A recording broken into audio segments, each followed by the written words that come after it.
Good morning, my friends and family. Hey, I'm back again to do another video about credit and how important credit is. I know that you, like myself and many others, have been told that you don't need credit and that, you just pay for everything cash. It's better if you don't get yourself involved with credit or bogged down with credit. Well, the bogged down part is most definitely true. You never want to be bogged down with debt. But however, credit is very important. There's some things that you cannot purchase without credit. Um, if you wanted to rent a vehicle, you have to have credit, a credit card rather, and not a debit card, but a credit card. Otherwise, you would have to put down something like maybe $500-600 to rent a vehicle. Also, think about large purchases such as cars and homes and those kinds of things. We know that to purchase an automobile, unless we get it from, someone that we know, usually we're going to pay anywhere from 20 to could be 60,000, 70,000 and up. It just depends on the type of vehicle that we're purchasing. So we may have $50,000, 60,000, but do you want to come out of your pocket with that kind of money, especially if that's all you have? If all you have is 50,000, then it wouldn't be wise to tie $50,000 up in a vehicle or in anything. And the main reason is because you lose opportunity costs when you do that. So, and what I mean by opportunity costs, what if you have $50,000 and a really, really good investment comes by that you can pay maybe 20,000 for this investment, but you have 50,000 and maybe it's worth 50,000. It could even be worth 60,000, but all you need to pay is 20. But if you've already exhausted all of your income, then you don't have the money to jump on that investment. There are many places that you have to have credit or a credit card in order to purchase things. Imagine, purchasing a home, and we were told that it's okay to have credit to purchase a home, but everything else we needed to pay cash. Well, that's really a myth that I like to dispel. The words say, my people perish for the lack of knowledge. And a lot of things we just don't know. And if you don't know, you don't know. But when we know better, we need to do better. So one thing we don't know a lot of times and don't realize that there's something called OPM, other people's money, and that's what the rich uses. They don't use their own money. They use other people's money.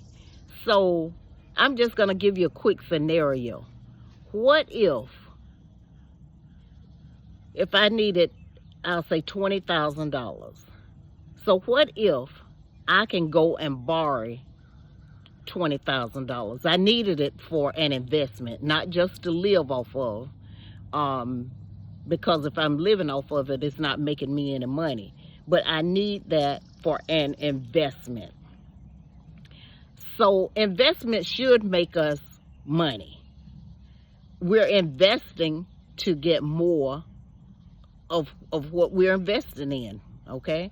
So when we plant a crop, we're investing in the ground for return. We want more of the same.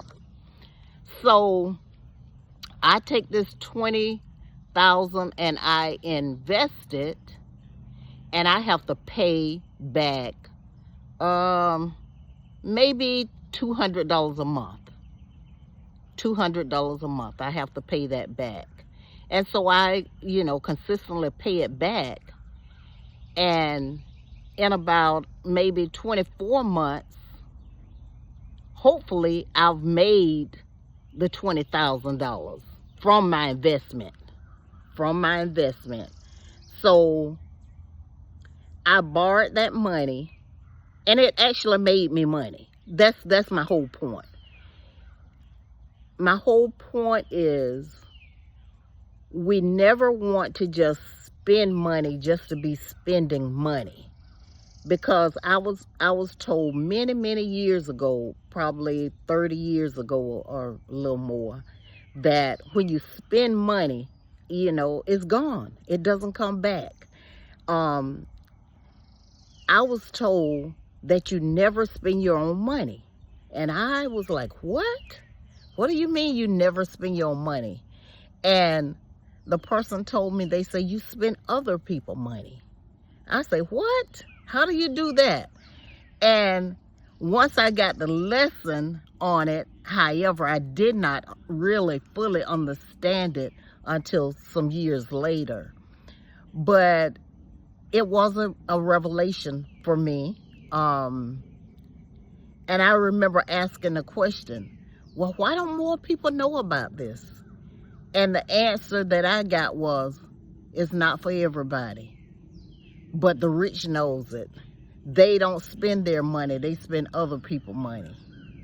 And so we have to get smart about using our assets, because we want our assets to grow, not to go. And if you plant a garden and you eat everything out of the garden and all the seeds, then you don't have anything to sow. We need to always make sure that we're sowing. So in this example, investing. And whether it be small or large, we need to be invested. Okay, so I was going to talk again some more about credit. Credit really is an investment, because you're setting yourself up to be able to go in doors that would have been closed to you. You're setting yourself up to get a yes when otherwise you would have gotten a no. If you have jacked up credit, you've not paid people back, or maybe you paid them back, but you've been late. They're looking at your high interest rate, and they know it's high because of your credit profile. Perhaps they're looking at to see what banks have trusted you and how you have handled that. If they don't see any banks that have trusted you, it's like, why should I trust you? They're not. So again, that's when you would start with a secured credit card, a line of credit. Another way, if you know that you have really low credit scores, you can also find a very trusted friend or family member. Usually a grandparent would be a good person that you can possibly ask them if you can become an authorized user on their credit card. And what that does, immediately that bumps your credit score up if they have good credit. Now, if they have bad credit, it's going to affect you in a negative way. But usually, well, I want to say a grandparent, they have steady credit. And whether we know it or not, one of the data points on credit is the age of credit. So if they have credit that's, been in operation for 30 years, that's going to be to your advantage, because immediately it's going to bump your credit score up.